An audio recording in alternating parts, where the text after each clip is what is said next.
मनामनाच्या गाभाऱ्यात मूर्ती आपली सजली, स्वागतास खास आपल्या वाहते ही सुमनांजली. मी राज घाडगे सरांना विनंती करते की त्यांनी मान्यवरांचं स्वागत करून घ्यावं.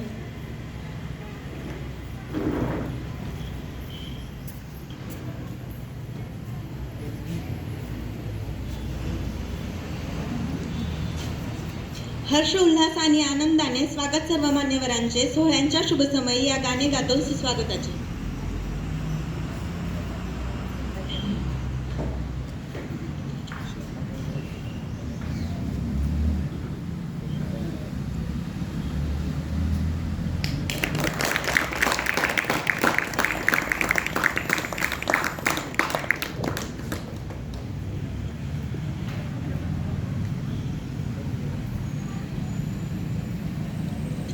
जीवनाचे सार कळते ग्रंथ आणि पुस्तकातून. कार्यक्रमाचा उद्देश कळतो प्रास्ताविकेतून. गुरुजनांचा आशीर्वाद घेऊन साथ द्यावी सर्वांनी मिळून. आजच्या कार्यक्रमाचा उद्देश जाणून घ्या प्रास्ताविकेतून. आजच्या कार्यक्रमाचे प्रास्ताविक म्हणजेच या कार्यक्रमाच्या प्रयोजनाची पार्श्वभूमी हे राज घाडगे सरांनी सांगावी अशी मी त्यांना विनंती करते.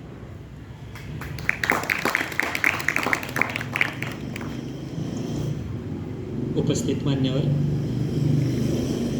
आदरणीय व्यासपीठावरील मान्यवर, माझे NSS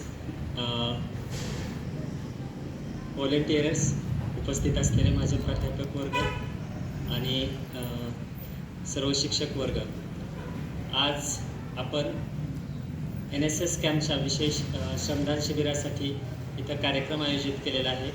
त्यानिमित्त आज आपणास रत्नागिरी कृषी महाविद्यालयाचे प्राध्यापक श्री योगेश इनामदार सर आज आपल्यासाठी भारतीय संस्कृती, जी आपली प्राचीन एक पाया म्हणू शकतो आपल्या संस्कृतीचा, ज्या वेगवेगळ्या आपल्या सण किंवा तुमचे समारंभ असतील किंवा वेगवेगळ्या तुमच्या ज्या पारंपरिक गोष्टी आहेत आपल्या, ज्या काळाबरोबर लोप पावत चाललेत, तर त्याबद्दलची सर्वांना माहिती असावी किंवा त्याबद्दलची जागृती व्हावी. आणि आज आपण 21व्या शतकातून आता पुढे चाललोय. आता काही दिवसापूर्वी म्हटले की आता सर बीटा जनरेशन चालू झाली, म्हणजे जे 2025 पासून पुढे जन्माला येणारी मुलं हे सगळी बीटा जनरेशनमध्ये घेतली जातील. तर जनरली आपण पाहतो की आपल्या पूर्वीही बरेच लेखक म्हटले की जे लोक आपला इतिहास विसरतात ते स्वतः पुढं इतिहास घडवू शकत नाहीत, असं हे म्हणतात. हे कदाचित खरं आहे, कारण प्रत्येकाला आपला मूळ पाया माहीत असला पाहिजे. जर त्याचा मूळ पाया भक्कम असेल तर त्याच्यावरती तो कितीही शिखरं रचू शकतो. तर सगळ्यात महत्त्वाचं आहे की आपण ज्या संस्कृतीत जन्माला आलोय त्या संस्कृतीची आपल्याला माहिती असणं गरजेचं आहे. त्यामध्ये असणारे सगळे घटक ते आपल्यासाठी किती महत्त्वाचे आहेत, त्याबरोबरच आपण जगताना आपल्याबरोबर आपण ज्या समाजात राहतो त्या समाजालाही त्याची माहिती करून देणं हे आपलं काम आहे किंवा आपलं एक सर्वात म्हणतो प्राथमिकता आहे असं मी समजतो. आणि त्याची सुरुवात हे आपण जर स्वतःपासून केली तर ते खरंच एक बदल घडवण्यासाठी चांगली गोष्ट असू शकते. तर अशाच गोष्टींवरती सर मार्गदर्शन करतात, ही अभिमानाची गोष्ट आहे माझ्यासाठी किंवा आपल्यासाठी. तर मी सरांना विनंती करतो की सरांनी आपलं व्याख्यान सुरुवात करावी आणि सर्वांच्या वतीनं, महाविद्यालयाच्या वतीनं मी सरांचं स्वागत करतो. धन्यवाद.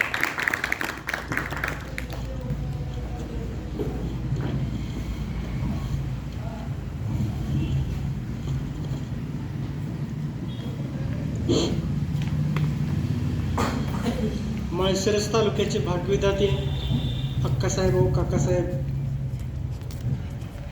शिक्षण प्रसारक मंडळ संचलित औषध निर्माणशास्त्र महाविद्यालय अकलूज यांच्या विद्यमाने व खंडाळी ग्रामपंचायत यांच्या सहकार्याने खंडाळी या गावामध्ये NSS राष्ट्रीय सेवा योजनेचा जे काही निवासी शिबिर आहे, या शिबिराची सुरुवात काल सुरुवात झालेली आहे. आणि यामधील पहिलं बौद्धिक, त्याला आपण व्याख्यान म्हणतो पण मी त्याला बौद्धिक म्हणतो, या ठिकाणी मला पहिल्यांदा मान मिळाला. याबद्दल या ठिकाणी आपल्या महाविद्यालयाचं या ठिकाणी मनपूर्वक आभार मानतो. ध्यान मूलम गुरुर्मूर्ती पूजा मूलम गुरु कृपा मंत्र मूलम गुरुर्वाक्यम मोक्ष मूलम गुरु कृपा जयांचे केलिया स्मरण होय सकळ विद्येचे स्मरण तेची वंदू श्री चरण श्री गुरूंचे पांडुरंगा करू प्रथम नमन दुसरे चरण संतांचे त्यांच्या कृपादानाने या ठिकाणी चिंतन. एक कथा या निमित्तानं पहिल्यांदा मला सांगायची वाटते.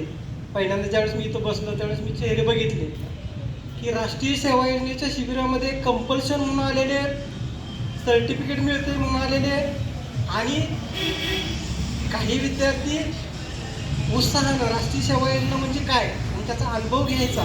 त्याच्यामध्ये पण जर विचार केला तर स्त्री शक्तीचं या ठिकाणी जास्त उपस्थिती दिसते. जवळजवळ 22 मुली, मुलांच्या दुप्पटच मुली या ठिकाणी आहेत. आणि हा जो काळ आहे संक्रांतीचा, या काळामध्ये आपलं हे शिबिर, या शिबिरामध्ये मुलींची म्हणजे स्त्री शक्तीची, की ज्या भारतीय संस्कृतीनं या ठिकाणी ज्या स्त्री शक्तीला महत्त्व दिलं आहे आणि आजच्या काळात बोलायचं म्हटलं तर जिचा बोलबाला आहे, ज्या सर्व क्षेत्रामध्ये अशा मुलींची उपस्थिती, या ठिकाणीची ही प्रार्थनीय उपस्थिती आणि या स्त्री शक्तीला मी वंदन करतो.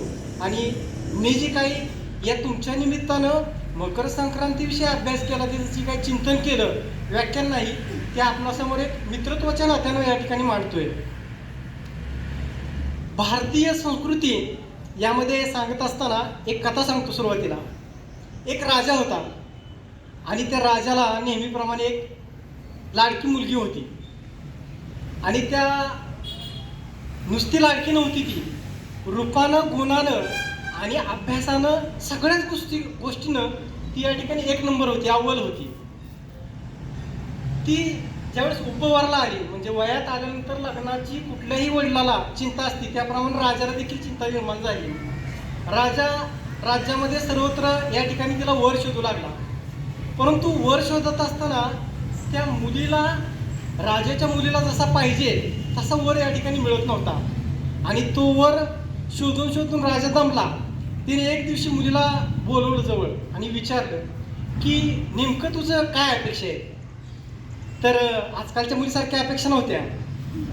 तर तिनं सांगितलं की माझ्या ज्या 3 अटी आहेत त्या अटी जो पूर्ण करेल त्याच्याशी मी उपवर करीन, म्हणजे लग्न करीन, विवाह करीन आपल्या भाषेत. राजानं मान्य केलं. सगळीकडे जाहिरात, आजच्यासारखी नाही फेसबुक, व्हॉट्सअप, इंस्टाग्राम ह्यासारखी जाहिरात नाही किंवा वधूवर सूचक. तर राजानं काय केलं, सगळीकडे दौंडी पेटवली राज्यामध्ये की माझ्या मुलीच्या ज्या 3 अटी आहेत त्या पूर्ण करेल त्याच्याशी ती उपवर होईल.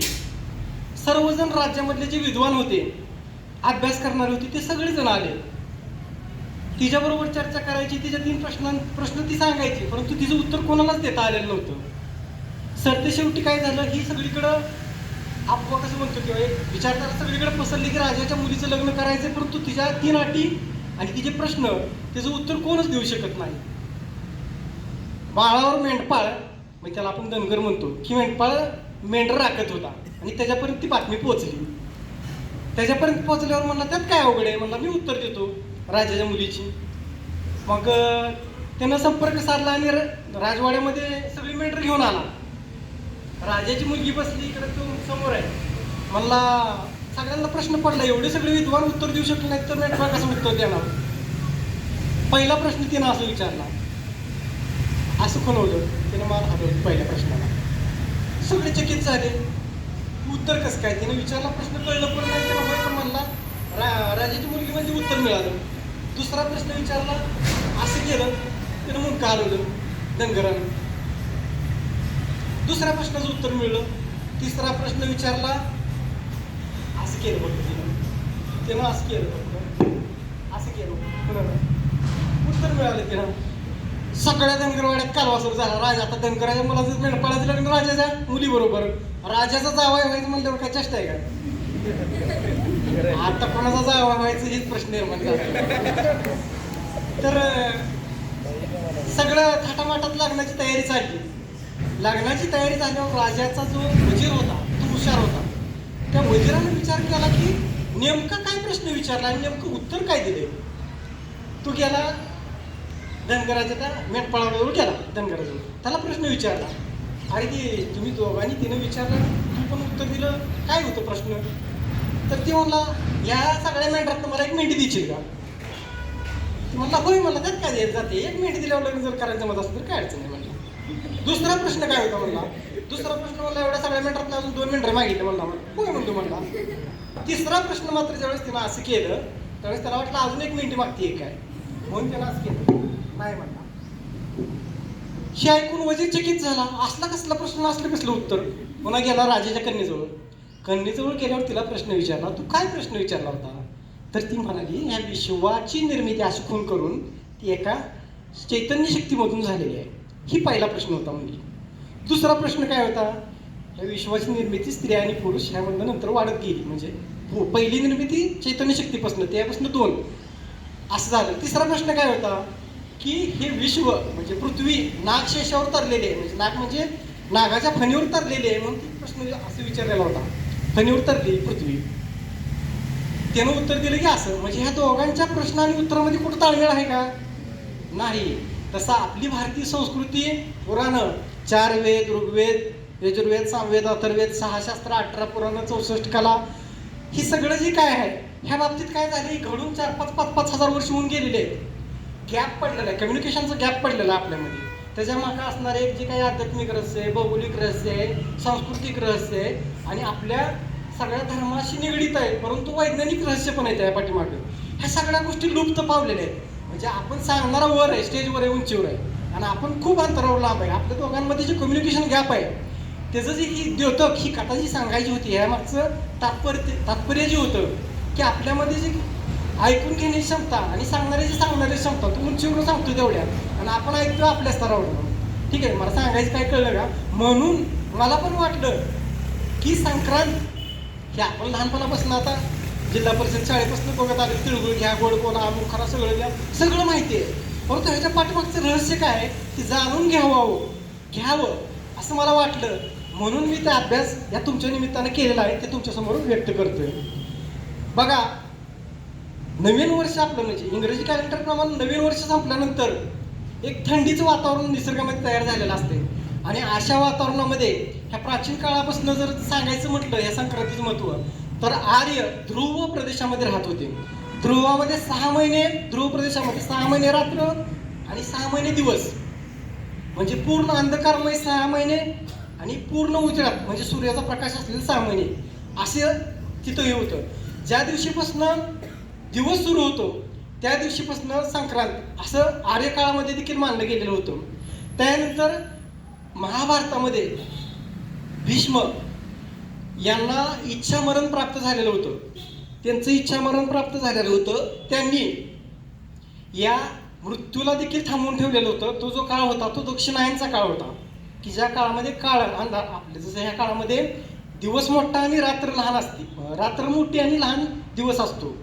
तर हा दक्षिणायनाचा काळ संपून उत्तरायणाचा म्हणजे राक्षसी वृत्तीचा काळ संपून जो ब्रह्मविद्येचा मोक्षप्राप्तीचा काळ आहे, त्या काळामध्ये त्यांनी स्वतःच्या इच्छेनं म्हणजे संक्रांती दिवशीच या ठिकाणी आपला देह त्याग केलेला होता. म्हणजे स्वतःच्या इच्छेनं हा देह त्याग केलेला ही संक्रांत हा दिवस होता. पंचांगाच्या दृष्टिकोनातून बघायचं म्हणलं तर पंचांगातल्या तिथीप्रमाणे हा सण काही येत नाही. हा सण इंग्रजी कॅलेंडर प्रमाणे 14 किंवा 15 जानेवारीला येतो. टिळक पंचांग आहे त्यानुसार 10 जानेवारीला हा मानला जातो आणि रुईकर पंचांग आणि दाते पंचांग यांच्यामध्ये हा 14 जानेवारीला हा सण जनरली फक्त आपल्या भारतीय संस्कृतीमधला एकमेव असा सण आहे की जो तिथीप्रमाणे येत नाही. इंग्रजी सणाप्रमाणे संक्रांत हा सण या ठिकाणी आला जातो. संक्रांत ही आपल्याकडं 12 राशी त्यामध्ये 27 नक्षत्र ही आपल्यामध्ये मानली जातात. तर सूर्य हा ज्यावेळेस धनु राशीमधून मकर राशीमध्ये प्रवेश करतो तो जो दिवस आहे त्याला मकर संक्रांत म्हणून ओळखलं जातं आणि हा दक्षिणायन संपून उत्तरायण सुरू होतो अशा प्रकारचा हा संक्रांतीचा दिवस. त्यानंतर या बाबतीत ऋग्वेद त्यानंतर काही जे काही ग्रंथ आहेत आपले प्राचीन यामध्ये जे वर्णन केलेलं आहे त्यामध्ये ओम असतो मा सद्गमय तमसो मा ज्योतिर्गमय मृत्युर्मा अमृतगमय ओम शांती शांती. म्हणजे हे परमेश्वर मुझे असत्य से सत्य के मार्ग पर ले चलो, अज्ञान रूपी अंधकार से ज्ञान पर ले चलो और अज्ञान रूपी अंधकार से प्रकाश की ओर ले चलो और मोक्ष की ओर ले चलो. अशा प्रकारचा हा श्लोक आहे. त्यानंतर तीळ, या सणामध्ये तीळ जे आहे या तिळाच्या बाबतीत तिल वस्त्रे हमातोस्वम गुडव मंदुरम वदम, जैसे तेल में तिल भरा हुआ है वैसे अपने आप को प्रेम से भरकर गुड़ की तरह मीठा बोलो. अशा प्रकारचा हा एक श्लोक आहे. त्यानंतर हा सण माघ मासामध्ये येतो. यामध्ये माघ मास याच्यावर देखील एक श्लोक आहे. माघे मासे महादेव या दास्यती घृत कंबलम. यामध्ये मकर संक्रांति के दिन जो व्यक्ति कंबल और शुद्ध घी को दान करता है उसको अमरत्व प्राप्त होता है. अशा प्रकारचा एक श्लोक आहे. या श्लोकाच्या अर्थाकडेच फक्त आपण जाऊया, बाकीचं न बघता. यामध्ये या संस्कृतीमधील एक महत्त्वाचं सांगायचं म्हणलं तर हा सूर्य उपासना असणारा एकमेव असणारा अतिशय महत्त्व दिलेला असा हा या ठिकाणी भारतामधला संस्कृतीमधला सण किंवा उत्सव असलेला आपल्याला दिसून येईल. सूर्य हा सर्व जगाला चालना प्रेरणा आणि वलन करणारा अशा प्रकारचा सूर्य आहे. यामध्ये सूर्य आणि चंद्र दोन देवता आहेत. यामध्ये चंद्र पूर्ण स्वावलंबी नाही. आपल्याकडे आपण शरीरामध्ये जसं म्हणतो पिंडी ते ब्रह्मांडी, पिंड म्हणजे शरीर आणि ब्रह्मांड म्हणजे ब्रह्मांड. यामध्ये आपला उजवा डोळा आहे तो सूर्य आहे आणि डावा डोळा आहे तो चंद्र आहे. यामध्ये बघा उजवा डोळा आणि डावा डोळा, उजवी नाकपुडी आणि डावी नाकपुडी. तुम्ही जर सहज चेक केलं तर उजवी नाकपुडी उष्ण चालती, सूर्य नाकपुडी तिला म्हणतात, आणि डावी नाकपुडी चंद्र नाकपुडी म्हणजे शीतल. जवळजवळ 80% उष्ण वाहतो आपल्या नासिकाग्राममधून वारा आणि डाव्या नासिकाग्राममधून थंड वारा वाहतो. म्हणजे ब्रह्मांडात जी गोष्ट आहे ती आपल्या पिंडामध्ये प्रमाण आहे. ही जी वातावरण आहे या काळामधलं मकर संक्रांतीच्या काळामध्ये एकदम थंड अशा प्रकारचं वातावरण असतं. आपल्या शरीरामध्ये 72,000 नाड्या आहेत आणि या 72,000 नाड्या ह्या थंड म्हणजे ह्यामधून जे धमन्यामधून जे रक्त वाहतंय हे रक्त थंड झाल्यामुळं आपलं सुद्धा हालचाल, आपलं शरीर ज्या प्रमाणात चलनवलन करायला पाहिजे त्या प्रमाणात चलनवलन करत नसल्यामुळं आपलं मन सुद्धा त्या प्रकारची करता आलेलं असतं.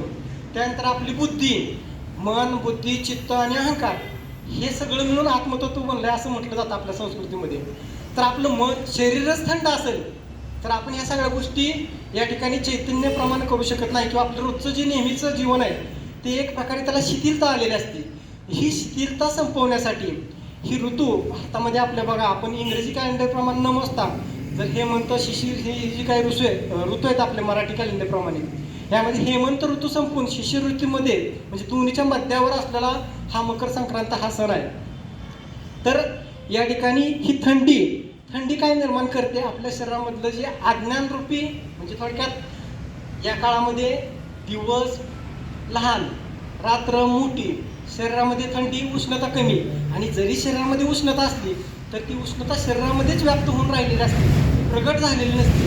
तर अशा थंडीला जर घालवायचं असेल तर या ठिकाणी आपल्याला या निसर्गाप्रमाणे निसर्गाने जी काही देणगी दिलेली आहे यामध्ये शनी हा सूर्यपुत्र आहे आणि या सूर्यपुत्राला भेटायला शनीला भेटायला सूर्य गेलेला होता आणि सूर्य स्वतः भेटून या ठिकाणी शनीला भेटल्यामुळं पिता आणि पुत्र यांच्यामधले स्नेहाचं मैत्रीचं वातावरण या ठिकाणी निर्माण झालेलं होतं. तेच म्हणजेच मुलगा जर वयात आल्यानंतर वडिलांनी त्याच्याबरोबर मित्रत्वाचे संबंध ठेवावेत, सहकार्याचे संबंध ठेवावेत, अशा प्रकारचं ही देखील या ठिकाणी कथा होती.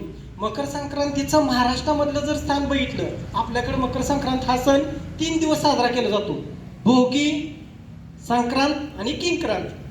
भोगी हा सण या ठिकाणी मकर संक्रांतीच्या आदल्या दिवशी भोगी योगी जोगी हे शब्द आपल्या संस्कृतीमध्ये आहेत. भोगी ह्यामध्ये बरेच अंतर आहे. भोग म्हणजे आपण समजा आपल्याला भूक लागली आहे, आपल्या भुकेपर्यंत ज्यावेळेस आपण जेवढं खातो त्यावेळेस हा भोग नव्हता, ती गरज झाली. आणि भोगी म्हणजे आपण आती खाल्लं म्हणजे वमन होस तर जर तुम्ही खाल्लं तर त्याला भोग घेतला म्हणायचं. ही झालं अन्नाच्या बाबतीत. आपल्या शरीरामध्ये 5 कर्मेंद्रिय, 5 ज्ञानेंद्रिय, 5 कर्मेंद्रिय आपल्याला सांगायची म्हणलं तर 5 एक गुदद्वार, एक त्वचा, ज्ञानेंद्रियामध्ये आपल्याला सगळ्यात वर मस्तिष्कामध्ये डोळा, कान, जीभ, नाक आणि त्वचा, ह्या 5 जणांचं काय शब्द, स्पर्श, रूप, रसगंध ह्या सगळ्यांचं त्यानं ही करायचं. आणि कर्मेंद्रिय पाय, हात, गुदद्वार आणि आपण शौचाला जातो त्यानंतर तिला 21 ठिकाण. ही अशी 5 कर्मेंद्रिय आणि 5 ज्ञानेंद्रिय. ह्या 10चा राजा कोण आहे? मन. आणि मनाला पण शक्ती देणारा कोण आहे? आत्मा. कारण आपण म्हणतो की माझं मन भरकटलं. मन म्हणजे चंद्राची उपमा दिलेली आहे. जोपर्यंत सूर्य आहे तोपर्यंत चंद्राला प्रकाश आहे. चंद्राला स्वतःचा प्रकाश आहे का? आपलं मन सुद्धा कसं आहे? आपण जिवंत आहे तोपर्यंत आहे. म्हणजे आपला आत्मा मनाला जोपर्यंत शक्ती देतोय तोपर्यंतच मन आहे. हे मन सुद्धा ज्यावेळेस थंड पडेल, ह्या मनाच्या माध्यमातून इंद्रिय कार्य करतात. मनाला जर शांत करायचं असेल, मनाला या मकर संक्रांतीच्या माध्यमातून ऊर्जा घेऊन विशाल करायचं, त्या मनाची ऊर्जा चित्ताला द्यायची, चित्ताची बुद्धीला द्यायची. आणि हे सगळं आपल्या व्यक्तिमत्वाला, आपल्या संस्कृतीला आणि आपल्या हिताला पोषक अशा प्रकारचं आहे. अशा प्रकारच्या या ठिकाणी या संस्कृतीमध्ये या सूर्यावरून या ठिकाणी हा सण जोडलेला दिसून येतो. मकर संक्रांतीमधला जो दुसरा दिवस आहे, यामध्ये भोगीच सांगायचं राहिलं की भोगीमध्ये की सर्व प्रकारच्या ज्या काही आपल्या भाज्या आहेत, पालेभाज्या, तीळ, त्यानंतर बाजरीची भाकरी, हा देवाला भोग चढवला जातो, म्हणजे दाखवला जातो, नैवेद्य म्हणून दाखवला जातो. आणि देवाला दाखवलेला नैवेद्य ज्यावेळेस आपण नैवेद्य म्हणून खातो, तो या ठिकाणी आपल्यामध्ये पावित्र्य निर्माण करतो. बघा, कधी पण तुम्ही गोंधवल्याला गेला किंवा देवाच्या ठिकाणी प्रसाद घेतला तर त्याचे जी आपण खाल्ल्यावर, म्हणजे प्रसाद ग्रहण केल्यावर आपली भावना वेगळीच राहते. आणि आपलं घरचं जेवण असू द्या, ती एक वेगळ्याच प्रकारची भावना राहते. म्हणजे भावनेवर आधारित देखील भोगी. भोग म्हणजे नुसता भोग या अर्थानं नाही, तर परमात्म्यामधील जे चैतन्य उतरलंय, जे चांगुलपणा उतरलाय, जे चांगले गुण उतरलेत, ते आपण आत्मसात करावेत, अशा प्रकारचा भोगीचा सण. ती शक्ती घेऊन दुसऱ्या दिवशी याविषयी एक कथा सांगितली जाते. संक्रांत यामध्ये शंकरासूर नावाचा एक दैत्य माजलेला होता. त्याचाच भाऊ किंकरासूर, हे दोघं जण भाऊ. आणि पृथ्वीवर त्यांनी या ठिकाणी हाहाकार माजवलेला होता. सर्व पृथ्वीवर सर्वत्र या ठिकाणी सर्वांना त्रास दिलेला होता. देवलोक सुद्धा या ठिकाणी यांना त्रासलेले होते. त्यावेळेस असं म्हटलं जातं, पार्वतीनं या ठिकाणी या देवीचं, संक्रांत देवीचं रूप घेतलं आणि त्याचा नायनाट केला किंवा नाश केला. तो दिवस संक्रांतीचा. तिसरा दिवस किंकरासूर. त्यावेळेस किंकरासुराला सुद्धा या ठिकाणी मारलं, म्हणजे अंधार संपवून या ठिकाणी दिवसाची सुरुवात केली. अशा प्रकारचं हे तिसऱ्या दिवसाचं महत्त्व आहे. 3 त्रिगुणामध्ये सुद्धा आपल्याकडे 3 गुणांना सुद्धा महत्त्व आहे. सत्व, रज, तम 3 गुण आहेत. म्हणजे सात्विक माणूस असेल, जसा आहार, सात्विक आहार घेतला तर माणूस सात्विक वागतो, त्याचं राहणं, दिसणं, बोलणं सगळं सात्विक. राजस, रजगुण काय काम करतो? कार्य करण्याचं काम करतो. म्हणजे कुठलंही काम असू द्या, आपलं सगळं जे हलन चलन वलन आहे, तुम्हाला जर रजगुणात असेल तर मनुष्य कार्य करू शकतो. सात्विक माणूस तो आध्यात्मिक प्रगती करू शकतो. आणि तामसी माणूस आळशी होतो. विकार हे सगळं बाळवण्याचं काम तामसी माणसामध्ये. म्हणून सत्व, रज, तम 3 गुण. तसं हे 3 दिवस ह्या सर्व गुणामधनं निघून आपल्याला या ठिकाणी चांगल्या गुणामध्ये, निर्गुणाकडे जायचं आहे. अशा प्रकारचा हा या ठिकाणी संक्रांतीचं कथा असलेली आपल्याला दिसून येईल. त्यानंतर धार्मिक कथामध्ये की भगीरथानं आकाशामधून गंगा पृथ्वीवर आणली, असं देखील या ठिकाणी सांगितलेलं. याच दिवशी आणली ती संक्रांत हा दिवस. त्यानंतर आपल्याकडं राम किंवा जे आपले जे काही सर्व राजे आहेत प्राचीन काळापासून, हे सर्व स्वतःला सूर्याचे उपासक समजतात. सूर्याचे उपासक, चंद्राचे का उपासक समजले नाहीत. बघा, धर्म म्हणून मी सांगत नाही, परंतु आपल्याला एक माहिती असावं म्हणून सांगतो. आपल्याकडे एक इस्लाम धर्म आहे, तो सूर्याला मानत नाही, चंद्राला मानणार आहे. बघा, त्यांच्याकडे चंद्र उदय झाल्यावरच त्यांचे सण सगळे त्या चंद्रावर आधारित. परंतु एक आध्यात्मिक रहस्य किंवा आपल्या शरीरामध्ये जर त्याचे महत्त्व बघितलं तर बघा तुम्ही, सूर्य आणि चंद्राला स्वतःची शक्ती नाही, सूर्याची शक्ती आहे चंद्राला. तो धर्म आहे तो कसा आहे? चंद्रावर आधारित असणारा धर्म आहे. आपला सूर्य उपासनेवर आधारित असणारा धर्म आहे. म्हणजे बघा तुम्ही, कधी एक 8 दिवस 4 दिवस जर सूर्यानं आपल्याकडे दर्शन नाही दिलं तर आपल्याकडे एक रोगराई पसरती. ह्या सर्व रोगराईला नष्ट करायचं असेल तर उपाय काय आहे? तर सूर्य उगवणं. तर चंद्र काय आहे? शीतलतेचं प्रतीक आहे फक्त.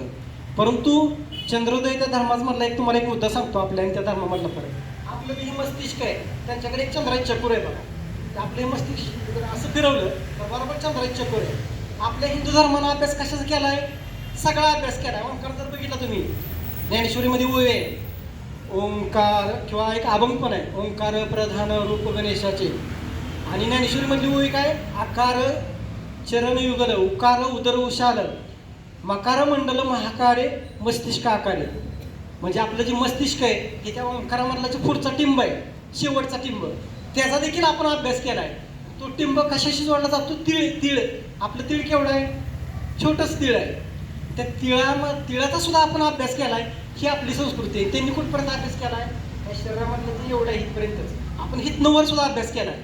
म्हणजे पिंड ब्रह्मांड पिंडापर्यंतचाच अभ्यास त्यांनी केला आहे. त्याच्या पुढचा पण अभ्यास आपण केला आहे. म्हणून आपलं जागतिक स्तरावर असणारं आपल्या धर्माचं किंवा भारतामधलं किंवा आशिया खंडामधलं जे महत्त्व आहे भारताचं, ते संस्कृती आणि अभ्यासाच्या दृष्टीने आहे. आपण सर्वजण विद्यार्थी आहे. आपलं मूळ विद्या अर्थी. विद्या म्हणजे विद्येची देवता काय, सरस्वती. विद्या अर्थी, अर्जन करणारा तो विद्यार्थी. आपलं आत्ता काय झालं माहिती आहे का, फक्त मोबाईल आणि गुगल स्कॉलर, गुगलवर फक्त टाईप टाकलं आपल्याला सगळं ज्ञान त्यामधून मिळतं. हे काय वाईट आहे वाव काय असं मी म्हणणार नाही. परंतु जर प्राचीन काळामधला अभ्यास केला तर गृहस्थाश्रम, वानप्रस्थाश्रम, ब्रह्मचर्य आश्रम आणि संन्यासाश्रम 4 आश्रम होती. आता आपल्याला ती काळ परिस्थिती बदलली. काळ परिस्थिती जरी बदलली तरी बघा आपलं मूळ कधी गेलंय का असं म्हटलं जातं आपल्याकडे. ज्यांना उत्तर द्यायचं नाही ती लोक काय म्हणतात, नदीचं मूळ आणि ऋषीचं कुळ विचारायचं नाही. असं होऊच शकत नाही. कुठं ना कुठं शेवट असणार का नाही.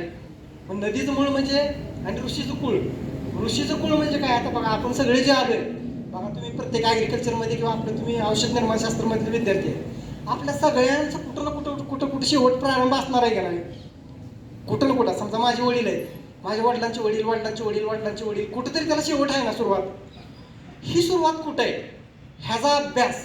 मग ह्यामध्ये शरीरशास्त्र आलं, अध्यात्मशास्त्र आलं, औषध निर्माणशास्त्र आलं, ॲग्रिकल्चर आलं, खगोलशास्त्र आलं, सर्व. ह्या सगळ्यांचा राजा कोण आहे, अध्यात्मशास्त्र आहे. आणि ह्या सगळ्या शरीरामध्ये आपल्या सगळ्यात श्रेष्ठ कोण असेल तर ब्रेन, मस्तिष्क आपलं सगळ्यात जास्त सगळ्यात श्रेष्ठ गोष्ट आहे. त्यामध्ये आपल्याकडे 4 वर्ण सुद्धा पाडले जातील. जरा विषयांतर होत आहे परंतु तुम्हाला माहीत असावं मी सांगतो. शूद्र, वैश्य, त्यानंतर ब्राह्मण आणि अजून कुठला वर्ण राहिला, क्षत्रिय वर्ण राहिला. शरीरामध्ये 4ही प्रकारचे आपले आहेत. शूद्र म्हणजे काय, आपलं पाय. ह्या सगळ्या शरीराचा भार पेलण्याचं काम कोण करतंय, आपले पाय करतायत. त्यानंतर शूद्रनंतर कोण, वैश्य. वैश्य म्हणजे काय, आपण जे अन्न ग्रहण करतो त्याला पचवण्याचं काम कोण करतं, उदर करतं आपलं. ते वैश्य म्हणजे व्यापाराचं काम ह्याच्याकडे आहे. त्यानंतर क्षत्रिय म्हणजे काय, बाहुबली. ही बाहू आपले रक्षण जी करतोय, जसं समाजामध्ये तसं शरीरामध्ये पण आहे. आपल्या शरीराचं रक्षण करण्याचं काम कोण करतं, बाहू. आणि सगळ्यात जास्त सर्वश्रेष्ठ कोण आहे, ब्राह्मण म्हणजे काय, आपला ब्रेन. आपण सगळेजण सुद्धा ब्राह्मणच आहेत. फक्त आपण काय विसरलोय की आम्ही ब्राह्मण आहे असं मानायला आपण तयार नाही. आपल्या मनात एक समजूत झाली की ती काम त्यांचंच आहे, फक्त ब्राह्मण वर्गाचंच काम आहे की त्यांनी बुद्धीचं याजन. पण त्याचा प्रॉब्लेम काय सांगतो, एखाद्याची बरोबरी किंवा एखाद्याचं तत्व जर स्वीकारायचं म्हणलं, समजा आता मला एखाद्या वाईट संगत करायची तर मला त्या वाईट संगतीत जाऊन वाईट गुण घ्यावं लागतील, त्यावेळेसच मी वाईट होईल. तसंच मला सुद्धा बुद्धी श्रेष्ठ व्हायचं असेल किंवा जगामध्ये श्रेष्ठ व्हायचं असेल तर मला सुद्धा माझ्या बुद्धीचा विकास करावा लागेल. परंतु त्याला मला कष्टाची तयारी ठेवावं लागेल. मला आपल्याकडे म्हटलं जातं बघा, मराठीत शब्द भारी आहेत एकदम, कसदार खाणं, कसदार राहणं, कसदार वागणं आणि कसदार बुद्धी. सगळंच कसदार पाहिजे असेल तर रग, आपल्याकडे एक रग शब्द पण आहे, घर. त्याचा उलटा जर शब्द आपण केला तर घर म्हणजे कुठल्याही गोष्टी म्हटला घर म्हणजे काय, आपण फाडातला रस काढतो आपण त्याला आपल्या भाषेत सांगायचं म्हणलं तर. ही रस शोषून घ्यायची. बघा भुंगा कधी पण बघा कुठं फिरतो, फुलावर, झाडावरच्या फुलावर फिरतो आणि त्यातला मध काढून घेतो. नेमका रस काढून घ्यायची जी ताकद आहे ना, त्या व्यक्तीमध्येच या ठिकाणी गुणाधिक्य निर्माण होऊ शकतं. ती व्यक्ती श्रेष्ठ होऊ शकते. कारण प्राचीन काळापासून बघा अनेक जे व्यक्ती झालेले आहेत, पहिलं काही असं काय सुद्धा नव्हतं की ज्यांनी ज्या धर्मामध्ये ज्या ह्याच्यामध्ये जन्म घेतला जातीमध्ये तीच त्यामध्ये राहील असं काय नव्हतं. कुणी पण कुठल्याही ह्याच्यामध्ये जाऊ शकत होतं. पण कशाने जाऊ शकत होतं, कष्ट घेऊन, तेवढी ताकद निर्माण करून, तेवढा अभ्यास निर्माण करून, तेवढा त्याग घेऊन. आपल्याला काय झालं माहिती आहे का, त्याग न करता आम्हाला ती पाहिजे. म्हणजे मी माझं सांगतो स्वतः, तुम्हाला नाही म्हणत. तर अशा प्रकारचा आपल्या सगळ्या समाजामध्ये निर्माण झालेली भावना आहे. ही बदलायची असेल तर काय, संक्रांतीच्या दिवसापासून आपण संकल्प करायचा, सूर्यापासून ऊर्जा घ्यायची. ह्या ऊर्जा घेऊन ती ऊर्जा बघा, आपल्याकडे एक शेंडी नावाचा प्रकार आहे आपल्या धर्मामध्ये. शेंडी कुठं असते नेमकी, आपल्या मस्तिष्काच्या वर बरोबर असते, त्याला आपण हसतो. हसायचं काहीच कारण नाही त्यामध्ये, कारण ते शेंडीचं ठिकाण म्हणजे अँटेना आहे. आकाशामधलं सगळी ऊर्जा, सगळं नॉलेज, सगळं खिचून घ्यायचं काम कोण करतंय? तो काळा पदार्थ कधी पण बघा उष्णता जास्त खिचून घेतो. आता आपण पुढे अजून बघणारच आहे की संक्रांती दिवशी नववधूला काळी साडी नेसवली जाते पहिल्यांदा आल्यानंतर, किंवा लहान मुलांना बोरनान घातलं जातं, त्यावेळेस पण त्या पोराला बारका ड्रेस काळाच घेतला जातो. तर त्याचं रिझन काय आहे की आकाशामधली असणारी जी काय ऊर्जा आहे की त्या मुलामध्ये, त्या स्त्रीमध्ये यावं. आणि त्यामध्ये अजून पण एक कारण आहे की मुलगा किंवा स्त्री आणि पुरुष ह्यांच्या प्रकृतीमध्ये भेद आहे, भावनात्मक दृष्ट्या पण भेद आहे, बुद्धीच्या पण दृष्टीनं भेद आहे. हात पाय सगळं सेम आहे, परंतु स्त्रीमध्ये काय आहे, एक अशी वेगळ्या प्रकारची एक शक्ती आहे की ती शक्ती बघा, पुरुषाला त्याचं कर्तृत्व दाखवायचं असेल तर काय करावं लागतं? युद्ध खेळावं लागतं प्राचीन काळामध्ये. आताच्या काळात काय करावं लागतंय? शिक्षण घेऊन नोकरी पगार काय त्याचा व्यवसाय धंदा दाखवून, म्हणजे जो जास्त पैसे कमवतो ही आत्ताची धारणा आहे की ती त्याचं कर्तृत्व झालं पुरुषाचं. स्त्रीचं कर्तृत्व काय?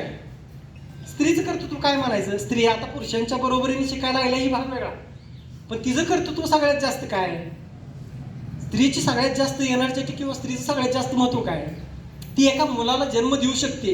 ही सगळ्यात जगामधलं सगळ्यात आश्चर्याची गोष्ट आहे. तिच्यामधलं सगळ्यात महत्वाचं निसर्गानं दिलेली देणगी ती आहे की दुसरं कोणच कार्य करू शकत नाही.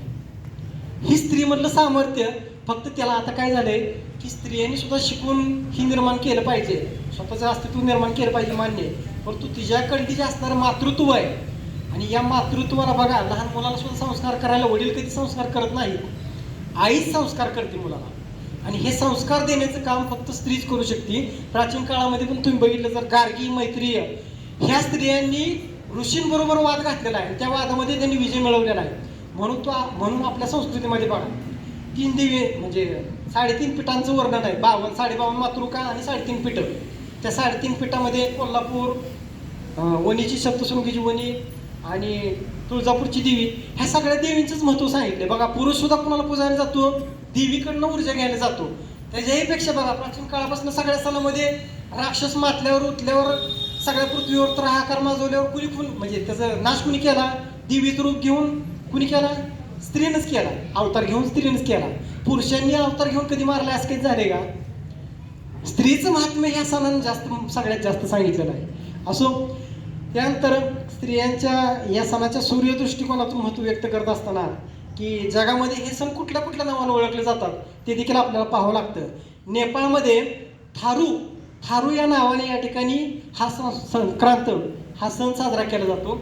त्यानंतर थायलंडमध्ये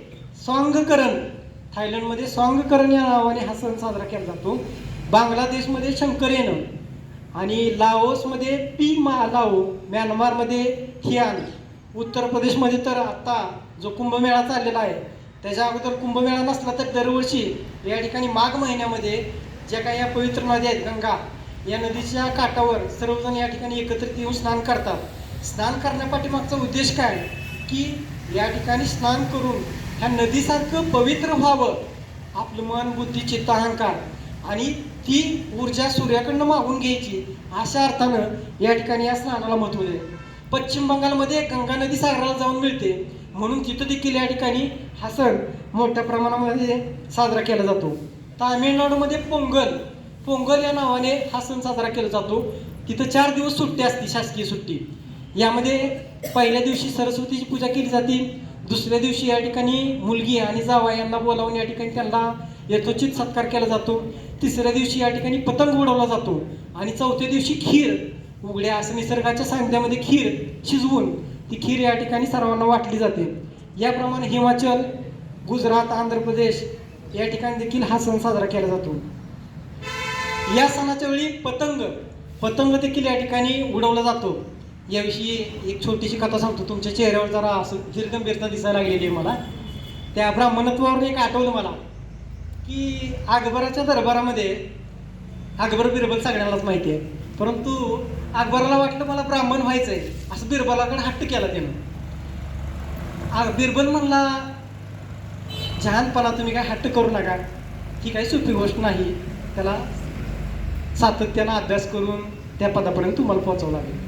अकबरानं काय ऐकलंच नाही, नाही मला ब्राह्मणच व्हायचं, तर स्वीकारायचं, ती विधी करून घ्या मला. ठीक आहे म्हणला. तो म्हणला आपण एका साधूकडे जाऊया, त्यांच्याकडे गेल्यावर आपण बघूया. ते दोघे जण मिळून नदीच्या काठावर आले. तर तिथं एक माणूस गाढवाला असं ब्रश लावून जोरात धुत होता. राजाने त्याला विचारलं, जानपणानं म्हणजे अकबरानं विचारलं की हे काय करताय तुम्ही? तर तो म्हणला आमच्या त्या साधूंनी सांगितलं गाढवाला धुवून धुवून धुवून घोडा करायचा आहे. बिरबल अकबराकडे बघून असला. अकबर म्हणला कळलं का? म्हणला बिरबल म्हणला कळलं का तुम्हाला ह्यांना काय म्हणायचं? म्हणजे जर तुम्हाला गाढवाचा घोडा कधी होईल का धुवून धुवून? दोघं पण एकमेकाकडे बघितले आणि हसले आणि गेले. म्हणजे ब्राह्मण व्हायचं असेल तर तशा प्रकारचं या ठिकाणी. त्यानंतर नववधूची संक्रांत ही तर आपण बघितलेलंच आहे. यामध्ये अजून एक राहिलं की स्त्रियांमध्ये एक हार्मोन्स ह्या थंडीच्या काळामध्ये वाढत असतात आणि या हार्मोन्सवर कंट्रोल ठेवणं त्याचंच भावनेमध्ये रूपांतर होतं.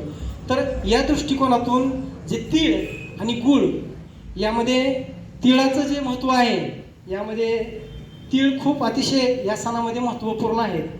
यामध्ये स्त्रियांना त्यांच्या शरीरामध्ये निर्माण झालेले हार्मोन्स बॅलन्स ठेवण्यासाठी तीळ आणि गूळ हे या ठिकाणी देऊन, म्हणजे तिळगुळ एकत्रित करून स्नेह आणि गोडवा हे या ठिकाणी एकत्रित करून त्यांना दिलं जातं आणि त्या दृष्टीने देखील या ठिकाणी या सणाला महत्त्व आहे. त्यानंतर लहान मुलांच्या दृष्टिकोनातून बोरणहाण म्हणजे 5 वर्षापर्यंतच्या मुलांना त्यांना देखील संक्रांत सण हा एक पर्वणीच असतोय की लहान मुलांना एकत्रित केलं जातं घरामध्ये आणि त्यांना एका टप्प्यामध्ये बसवून गोळ्या, बिस्किट, चॉकलेट, पहिलं या ठिकाणी गाजर जे काही पहिल्या भाज्या फळं मिळत होती ते टाकलं जायचं आणि त्या मुलाच्या डोक्यावरून असं सोडलं जायचं आणि ते मुलगा घाबरला का सगळेजण हसायचे. म्हणजे लहान मुलाला देखील या ठिकाणी संक्रांत सण हा पहिल्यांदा माहीत व्हावा या दृष्टिकोनातून लहान मुलाचं बोरणहाण हा या ठिकाणी महत्त्वाचं असलेला आपल्याला दिसून येईल. त्यानंतर हळद कुंकू या मकर संक्रांतीच्या काळामध्ये म्हणजे संक्रांतीपासून रथसप्तमीपर्यंत हळद कुंकूचं नावाचा एक या ठिकाणी एक संस्कार या आपल्या संस्कृतीमध्ये असणारा दिसून येईल. आता हळद कुंकू हे जर आपण बघितलं तर हळद आणि कुंकू जे व्यवसाय त्यामध्ये म्हटलं जातं की सीतेचा वंसा, रामाचा वंसा, की एक संस्कृती म्हणून रामाचं आणि सीतेचं नाव घेतलं जातं. परंतु जे भ्रूमध्याचं जे हे ठिकाण आहे त्यापासून ते इथपर्यंत या ठिकाणीच ते हळद कुंकू वंसा म्हणून लावलं जातं. तर बघा लग्नामध्ये ज्यावेळेस पहिल्यांदा पतीकडून कुंकू लावलं जातं त्यावेळेस ती जी ठिकाण आहे अतिशय नाजूक, सगळ्या शरीरामधलं अतिशय महत्त्वाचा केंद्रबिंदू. तर हे मध्यामधलं जे ठिकाण आहे त्यामध्ये कुंकू लावल्यावर तिला कायमस्वरूपी त्याच्या लक्षात ठेवायची गरज नाही की पती माझं लग्न झाले आणि पती. तर हे जे ठिकाण आहे आपल्या आत्मस्वरूपामध्ये जाण्याचं ठिकाण आहे. यामध्ये इथूनपासून इथपर्यंत म्हणजे मस्तिष्काच्या वरपर्यंत एक ज्योत आपल्या सगळ्यांमध्ये अप्रकट स्वरूपामध्ये आहे आणि तिथं जर आपण हात लावला, बघा रोज स्त्रिया कुंकू लावताना इथं हात लावला जातो किंवा पुरुष सुद्धा गंध लावताना इथंच लावतात हात. तर हे स्पर्श करण्यामुळं ते सेंटर जागृत होतं आणि आपल्यामधली जी काही बुद्धिमत्ता आहे ती जास्त वाढीस लागते आणि आपण सावधपणे वागतो. खरा अर्थ त्या पाठीमागे तो होता. आणि म्हणून हळद कुंकूचं जे हे आहे ते ह्या मकर संक्रांतीच्या सणामध्ये हळद कुंकूला या ठिकाणी महत्त्व दिलं होतं. त्यानंतर भूगोल दिन म्हणून देखील हा मकर संक्रांत साजरा केला जातो. Doctor C.D. देशपांडे यांनी सर्वप्रथम भारतामध्ये 1990मध्ये हा मकर संक्रांतीचा सण याच दिवशी भूगोल दिन म्हणून साजरा केलेला होता. या भूगोलाच्या अंतर्गत खगोलशास्त्र हे देखील विकसित केलेलं होतं. त्यांचा जन्म कोल्हापूरमध्ये झालेला होता आणि त्यांच्या जन्मदिनीच हा भूगोल दिन या ठिकाणी भारतामध्ये साजरा करण्यात येतो. त्यानंतर या आयुर्वेदामध्ये या ठिकाणी या संक्रांतीला अतिशय महत्त्व दिलेलं आहे.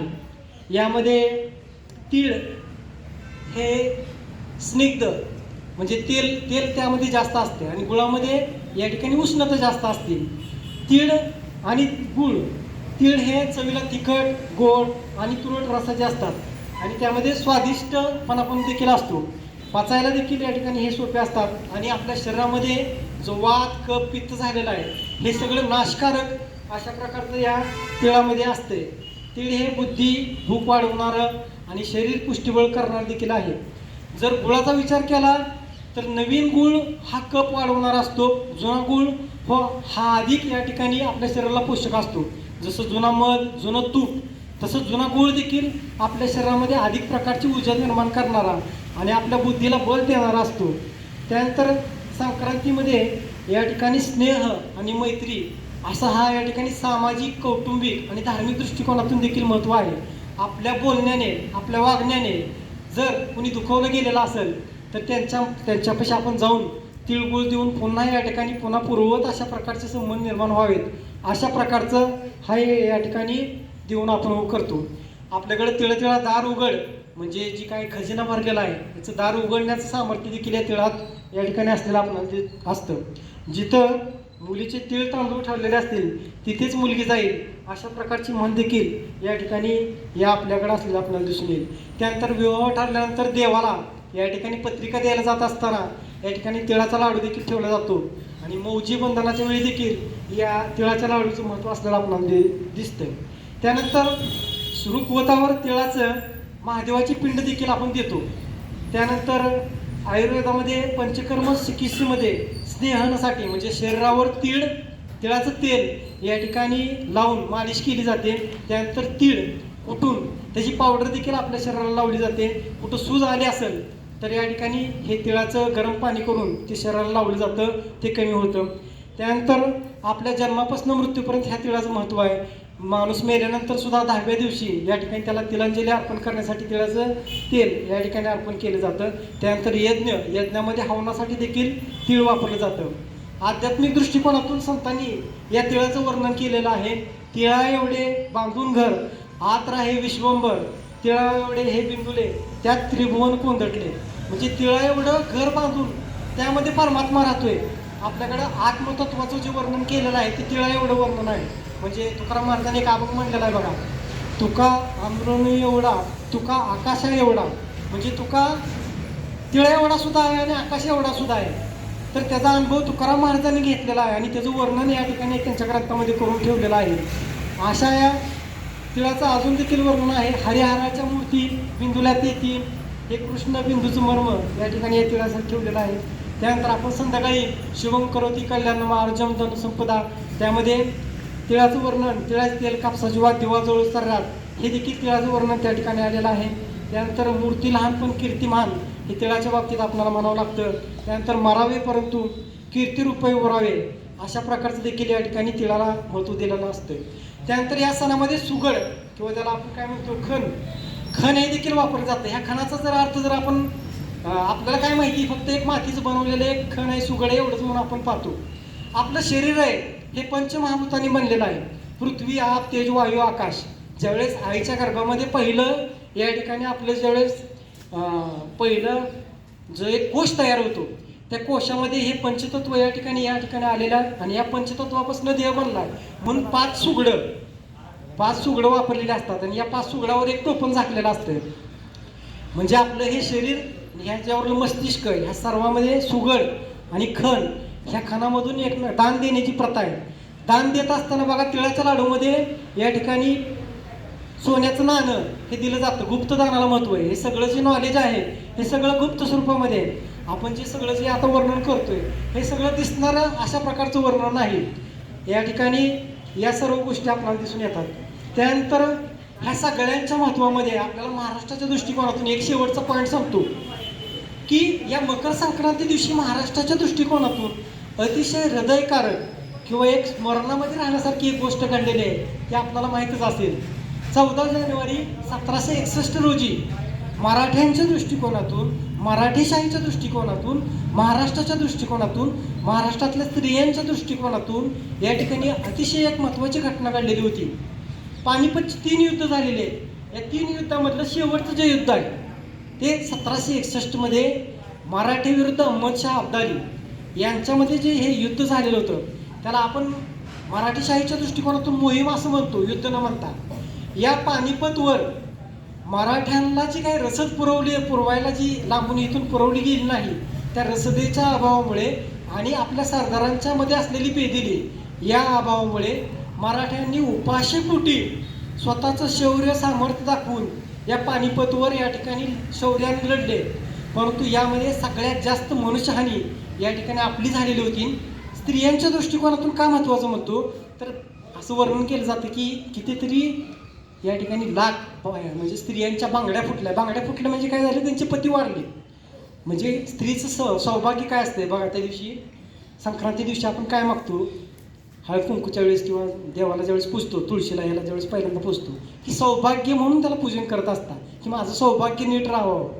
तर महाराष्ट्राच्या दृष्टिकोनातून या ठिकाणी कितीतरी स्त्रियांच्या कपाळावरचं कुंकू पुसलं गेलेलं होतं. म्हणून मराठ्यांच्या दृष्टिकोनातून 14 जानेवारी 1761 हा या ठिकाणी महत्त्वाचा आणि अतिशय हृदयद्रवकारक अशा प्रकारचा सण होता. म्हणून आजकाल आपण देखील म्हटलं जातो की संक्रांत आमच्यावर बसली, ह्याच्यावर बसली, तशी बसली. तर एक दुःखकारक घटना म्हणून देखील हा सण आपल्याला स्मरणात राहिला अशा प्रकारचा आहे. तर भारतीय संस्कृतीमधील हे जे काही सण उत्सव आहेत, जरी तुम्हाला आज हे ऐकायला असं तात्विक दृष्टिकोनातून असल्यामुळं आणि धार्मिक दृष्टिकोनातून असल्यामुळं बघा असं वर्णन केलेलं आहे की जर आपल्याला खायला 2 ताटं दिली तर 2 ताटामध्ये आपल्याला जर गोड खायला दिलं एका ताटात आणि एका ताटात कडू खायला दिलं म्हणजे कडुलिंबाचा पाला आहे, तर आपण पहिल्यांदा काय उचलल, गोड पदार्थच उचलल का नाही, कडुलिंबाचा पाला उचलल का, तर नाही उचलत. पण गोड खाण्यातून काय तयार होईल, आजार कुठला तर जळेल, शुगर होईल, अजून काही रोग तयार होईल, जंतू होतील पोटात. पण जर कडुलिंबाचा पाला खाल्ला, तुम्ही तिला औषध म्हणून जर घेतलं तर निरोगी होचाल तुम्ही. तसं कबीरांनी वर्णन केलेलं आहे, सब कुछ खाए गोड लेकिन कड़वा न कोई खाए, जो कड़वा खाए वो विकसित होय. म्हणजे जो कडू औषध खाईल त्याचा रोग निर्मूलन होईल. म्हणून काय काही गोष्टी आपल्या जीवनामध्ये अशा असतात तात्पुरत्या बऱ्या वाटतात. अजून एक त्याच्या बाबतीत उदाहरण सांगायचं म्हणलं तर चिरमुऱ्याचं दुकान कुठं पण रस्त्यावर असतं बघा. चिरमुऱ्याच्या दुकानात गिरायकाला गर्दी पण असते. पण जर हिऱ्याचं दुकान जर तुम्ही शोधायला गेला तर ते कुठं असते, कुठं तर कोपऱ्यात असते. तिथं कोण जातं, हिरा घ्यायला कोण जाईल, ज्याच्याकडे संपत्ती आहे, तेवढी पावर आहे, तोच मनुष्य कुठं तर बाजूला असते ते दुकान, ती घ्यायला जाईल. तसं भारतीय संस्कृतीमध्ये तुमच्या औषध निर्माणशास्त्राच्या दृष्टिकोनातून जर विचार केला तर असं काय औषध शोधून काढायचं आपण भारतीय संस्कृतीमधल्या या सगळ्या शास्त्राचा आधार घेऊन, अभ्यासाचा आधार घेऊन, वनस्पतींचा आधार घेऊन, की त्याच्यामुळं या संक्रांतीच्या निमित्तानं आपल्यामध्ये एक जिज्ञासा निर्माण होईल, आपल्यामध्ये एक अभिप्सा निर्माण होईल, आपल्यामध्ये एक प्रेरणा निर्माण होईल आणि आपण सर्वजण त्या प्रेरणेमधून या ठिकाणी स्वतःला ह्या जगामध्ये जर कितीतरी लोकसंख्या आहे, ह्यामध्ये आपण कुठं कोपऱ्याला आहे का, ह्या कोपऱ्यामधलं आपलं अस्तित्व कुठं जगाच्या पाठीवर आहे का, ते अस्तित्व आपल्याला दिसेल, आपल्याला अनुभवायला येईल, आपल्याला आनंदी राहता येईल. त्यासाठी भारतीय संस्कृतीमध्ये मकर संक्रांतीच्या निमित्तानं आपण तीळ आणि गूळ हे एकत्रित करून त्याचा गोल लाडू म्हणजे ही मस्तिष्क, त्या निमित्तानं आपण हे सर्व ज्ञान सर्वजण स्वतःच्या आतमध्ये उतरवून ज्या दिवशी हा आपल्याला खाल्लेलं पचल त्या दिवशी आपल्या शरीरामध्ये तेच दिसेल. आपलं ते सर्व या ठिकाणी जी प्रभा आहे, सूर्य ज्यावेळेस आपल्या पृथ्वीच्या आड जातो त्यावेळेस अंधकार रूप असलेलं दिसतं. ज्यावेळेस तुमच्यामध्ये माझ्यामध्ये ज्ञानाचा उदय होईल त्यावेळेस आपलं सुद्धा अशा प्रकारे सर्व जगाच्या पाठीवर भारत कसा असा उदयोन्मुख होतो आहे तसं आपण आपल्या घरामध्ये, आपल्या कुटुंबामध्ये, आपल्या समाजामध्ये, आपल्या महाराष्ट्रामध्ये, आपल्या राष्ट्रामध्ये हे सर्वदूर आपण उठून दिसेल. आणि तशा प्रकारचा आपण सर्वजण संकल्प करूया. आणि तुम्ही सर्वजण देखील या ठिकाणी शांत चित्तानं ऐकून घेतलं आणि जो काही तुमच्या हे जे काही मी जे बोललो ह्यामध्ये जे काही चिंतन केलेलं आहे ह्यामध्ये काही जर माझ्या मुखामधून जे काही खराब गेलं असेल तर ती माझी चूक समजून घ्या. आणि जे काही चांगलं असेल ते तुमच्या कृपेनं, निसर्गाच्या कृपेनं ह्या ठिकाणी जो काय अभ्यास केला आहे ते तुमच्यासमोर मांडलं. हेच बोलून मी या ठिकाणी थांबतो.